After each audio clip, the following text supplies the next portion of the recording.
Now I come to the 20th chapter of the book of Genesis, and the 20th chapter actually seems like the fifth leg on a cow. It just seems to be that necessary. And what we have here is something that you feel like you'd like to leave out. Abraham repeats the sin that he committed when he went down in the land of Egypt concerning Sarah by lying about the fact he said she's my sister. Now, it's the same sordid story. And you wonder again, why is this chapter put in here? Well, it's put in for a very important reason, friends. Abraham and Sarah are going to have to deal with this sin before they can have Isaac, before they can have the blessing. And may I say to you, until you and I are willing to deal with the sin in our life, there's no blessing for us. Now, I'm going to just hit the high points of chapter 20. I'm reading verse 1 now. Abraham journeyed from thence toward the south country, and dwelled between Kadesh and Shur, and sojourned in Gerar. And Abraham said of Sarah his wife, she's my sister. And Abimelech, king of Gerar, sent and took Sarah. Now what you have here is something that is quite interesting. You think Sarah was beautiful? Well, she's almost 90 years old, and she's beautiful, friends. Not many can qualify in this particular department. That's one thing that I note here.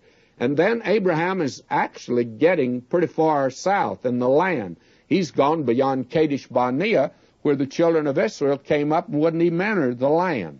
Now he's gone down to Gerar, which I don't think he should have done, but be that as it may, he lies about Sarah again. Now I want you to hear his confession, because that's the thing that makes this chapter important and reveals the fact that Abraham and Sarah cannot have Isaac until they deal with this sin that is in their lives. And it goes way back. I'm reading verse 11 of chapter 20, and this is a remarkable passage of Scripture, friends. Will you hear it? And Abraham said, and he's talking now to Abimelech, who is greatly disturbed that he would do a thing like this, lie about his wife. And Abraham said, because I thought, surely the fear of God is not in this place, and they will slay me for my wife's sake. Now you see, again, he's not trusting God. He felt like he's moving down into a godless place, and he finds out that Abimelech apparently has a high sense of what is right and wrong.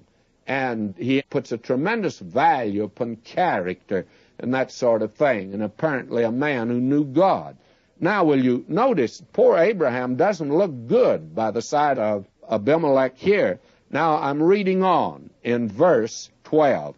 And yet, indeed, she is my sister. She is the daughter of my father, but not the daughter of my mother. And she became my wife. Now, you see, he lets it all out now. He says, to tell the truth, it is half a lie. She is my half-sister, and she is my wife. Now, verse 13.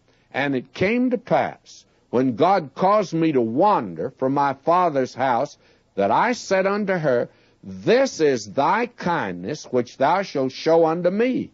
At every place whither we shall come, say of me, he's my brother. Now, when they started out, you see, Abraham didn't have complete trust and confidence in God, and he and Sarah made a pact that anywhere they went, and it looked like Abraham might be killed because of his wife, that Sarah would say, he's my brother. And that would keep Abraham, so Abraham and Sarah thought, from being killed. Now, they made that little agreement, and they used it down in Egypt. And here they have used it again. Now, that sin must be dealt with before God is going to hear and answer his prayer in sending a son. Isaac will not be born till this will be dealt with. And again, let me repeat, how many Christians today that won't judge sin in their lives, and there's no blessing in their lives? I frankly believe that in many of our fundamental churches today, if we could get the believers there, those that are in places of leadership, if they would confess their sins, now not publicly, but if they would deal with the sins that are in their lives, I believe we could have revival. And I don't believe there'll be any blessing until, friends, this is dealt with. Now, will you listen to Paul over here in 1 Corinthians 11? And this is a pretty important passage. Paul says, "But let a man examine himself, so let him eat of that bread and drink of that cup. For he that eateth and drinketh damnation to himself, not discerning the Lord's body. For this cause many are weak and sickly among you, and many sleep. For if we would judge ourselves, we would not be judged. But when we are judged, we're chastened of the Lord, that we should not be condemned with the world." And blessing, friends, is being withheld today from the church and from the lives of many believers because we won't deal with the sin in our lives.